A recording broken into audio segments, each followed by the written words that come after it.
RTI Live News. Ask for right. Komaram Bheem Asifabad జిల్లా సిరిపురటి నియోజకవర్గంలోని మండల కేంద్రంలో పోలీసు అమరవీరుల దినోత్సవాన్ని పురస్కరించుకుని పోలీసు సిబ్బంది, యువకులు, వ్యాపారులు, వివిధ పార్టీల రాజకీయ నాయకులతో కలిసి క్యాండిల్ ర్యాలీ నిర్వహించిన ఎస్ఐ సర్ సర్తాజ్ పాషా. ఈ క్యాండిల్ ర్యాలీ పోలీస్ స్టేషన్ నుండి తెలంగాణ గ్రామీణ బ్యాంక్ వరకు కొనసాగిందని తెలిపారు. జిల్లా ఎస్పీ కాంతిలాల్ పాటిల్ ఆదేశాల మేరకు పోలీసు అమరవీరుల సంస్మరణ దినోత్సవాన్ని పురస్కరించుకుని ఈ సందర్భంగా పోలీసు అమరవీరులకు ఘనంగా నివాళులర్పించిన అనంతరం కొవ్వొత్తులతో ర్యాలీ నిర్వహించామని అన్నారు. అనంతరం ఎస్ఐ సర్తాజ్ పాషా మాట్లాడారు. పోలీస్ అమరవీరుల త్యాగాలు మరవలేవని అన్నారు. ఈ కార్యక్రమంలో పోలీస్ సిబ్బంది, వివిధ రాజకీయ పార్టీల నాయకులు, వ్యాపారస్తులు, యువకులు, స్థానిక ప్రజలు పాల్గొన్నారు.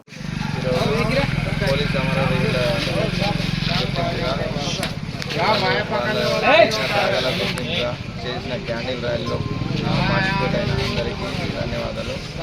ఇది విధి నిర్వహణలో పోలీస్ ఆఫీసర్లు ఎవరైతే తన ప్రాణాలు కోల్పోయారో వాళ్ళు చేసిన సేవలు మనం ఎప్పటికీ మర్చిపోలేము. వాళ్ళ గుర్తించాలి. మనకి ప్రతి సంవత్సరం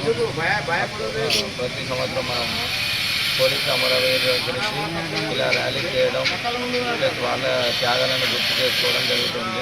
దాంట్లో భాగంగా ఈరోజు మనం బెజ్జూర్ పోలీస్ స్టేషన్ పరిధిలో ఉన్న మన వర్తక సంఘం వాళ్ళు, ప్లస్ ఇక్కడ ఉన్న యూత్ మన పోలీస్ వాళ్ళతో కలిసి ర్యాలీలో పార్టిసిపేట్ అయ్యి ర్యాలీని సక్సెస్ఫుల్గా చేసినందుకు ధన్యవాదాలు. ఈరోజు ఎస్ఐ గారి ఆధ్వర్యంలో పోలీస్ అమరవీరుల సంస్కరణ సభ సందర్భంగా ఏర్పాటు చేసిన కొవ్వొత్తుల ర్యాలీకి హాజరైన నాయకులకు, యువకులకు, పత్రికా మిత్రులకు అందరికీ హృదయపూర్వక నమస్కారాలు. పోలీసులు ఏది చేసినా మన కోసమే, అది మనం గుర్తించి వాళ్ళకు సహకరించాలి.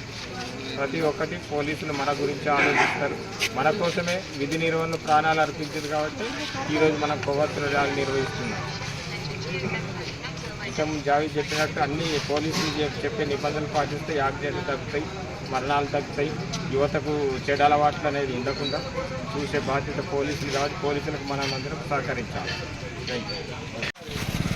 విధి నిర్వహణలో అసువులు బాసిన పోలీస్ అమరవీరులను స్మరించుకుంటూ బెజ్జూర్ ఎస్ఐ సర్తాజ్ పాషా గారి ఆధ్వర్యంలో స్థానిక బెజ్జూర్ ప్రజలు, పత్రికా మిత్రులు, వర్తక వ్యాపారులు, యువకులు పోలీసులతో కలిసి విధి నిర్వహణలో అమరులైన పోలీస్ అమరవీరులకు అంజలి ఘటిస్తూ నిర్వహించిన ఈ కార్యక్రమానికి అందరికీ హృదయపూర్వకంగా స్వాగతం పలుకుతూ వారికి కృతజ్ఞతలు తెలుపుతూ, పోలీస్ అంటే ఒక బాధ్యత, ఒక భరోసా, ఒక నమ్మకం. నిజంగా అప్పుడప్పుడు మనకు అనిపిస్తుంది, రోడ్ల మీద పోలీసులు మనల్ని ఆపి, బాబు నీకు డ్రైవింగ్ లైసెన్స్ ఉందా, హెల్మెట్ ఉందా, సీట్ బెల్ట్ పెట్టుకొని ప్రయాణించు, బైక్ మీద ఇద్దరే వెళ్ళాలరా, మద్యం సేవించి వెళ్ళొద్దు, మైనర్ పిల్లలు బైక్ నడపొద్దు అంటారు. ఆ క్షణం కోపం వస్తుంది. కానీ ఈ మధ్యలో జరుగుతున్నటువంటి సంఘటనలు చూస్తూ ఉంటే నిజంగా వాళ్ళు పోలీసు వాళ్ళు మనకు ఒక దైవ దూత లెక్కల సందేశం ఇస్తున్నారు.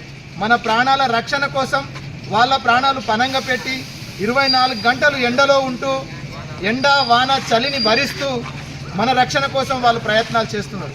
ప్రజలు కూడా దీన్ని స్వాగతిస్తూ పోలీసులు అంటే ఈసడించుకోకుండా వాళ్ళు చెప్పే నియమ నిబంధనలు పాటించుకుంటూ ఉంటే మనకి ఏ రకమైనటువంటి తప్పు జరగదు, ఏ రకమైనటువంటి ప్రమాదం జరగదు. రెండవది, మన గుడుంబ నిషేధం మీద పోలీసులు మనతో మాట్లాడుతున్నప్పుడు తక్కువకు వచ్చే కళ్ళును బంద్ చేస్తున్నారు, సర్కారు కళ్ళును ప్రోత్సహిస్తున్నారు అనిపిస్తుంది. కానీ ఈ మధ్యలో గుడుంబ తయారీలో వాడుతున్నటువంటి పరికరాలను చూసుకున్నట్లయితే తక్కువ వయసులోనే ప్రాణాలు కోల్పోతున్నాం మన చాలా చుట్టుపక్కల వాళ్ళు. కాబట్టి పోలీసులు చెప్పే ప్రతి ఒక్క అంశం, ఈ గంజాయి అయితేనేమి, గుడుంబ అయితేనేమి, వాహనాలపైన వాళ్ళు మాట్లాడే విషయాలు అయితేనేమి, అవన్నీ కూడా మన నిజ జీవితంలో ఎంతో పనికొచ్చే అంశాలు. దాన్ని మనం స్వాగతిస్తూ వాటిని పాటిస్తూ పోతే మనం వాళ్ళకు నిజంగా పోలీస్ అమరవీరులకు అర్పించినటువంటి నివాళిగా నేను భావిస్తున్నా. యువతకు నేను ఈ సందేశం ఇవ్వదలుచుకున్నా.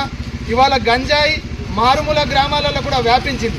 మేము ఎక్కడో టీవీలలో, పేపర్లలో చూసే గంజాయి బెజ్జూర్ వరకు కూడా వ్యాపించిందంటే ఎంత మహమ్మారి, ఎంత దుర్మార్గంగా వస్తుందో ఒకసారి అర్థం చేసుకుని యువత మత్తుకు దూరంగా ఉంటూ చదువు పైన కాన్సన్ట్రేషన్ పెట్టి బెజ్జూరు పేరు ప్రఖ్యాతలను ఏ రకంగా అయితే నాడు రాజుల కాలంలో ఏలినటువంటి ఈ బెజ్జూర్ను భారత భాగ్యనగరంలో విలసిల్లలాగా మంచి పేరు తీసుకురావాలని బెజ్జూర్ మండల యువతకు ఎస్ఐ గారి తరఫున నేను తెలియజేస్తూ పోలీసులు చెప్పే ప్రతి అంశాన్ని పాటిస్తూ ఇవాళ జరిగినటువంటి పోలీస్ అమరవీరులకు అర్పించే నివాళి మనం నిజమైన నివాళి అర్పించడం అంటే పోలీస్ నిబంధనలను పాటిస్తూ ముందుకెళ్లాలని కోరుతూ ఈ అవకాశం ఇచ్చిన పెద్దలందరికీ కూడా హృదయపూర్వక ధన్యవాదాలు.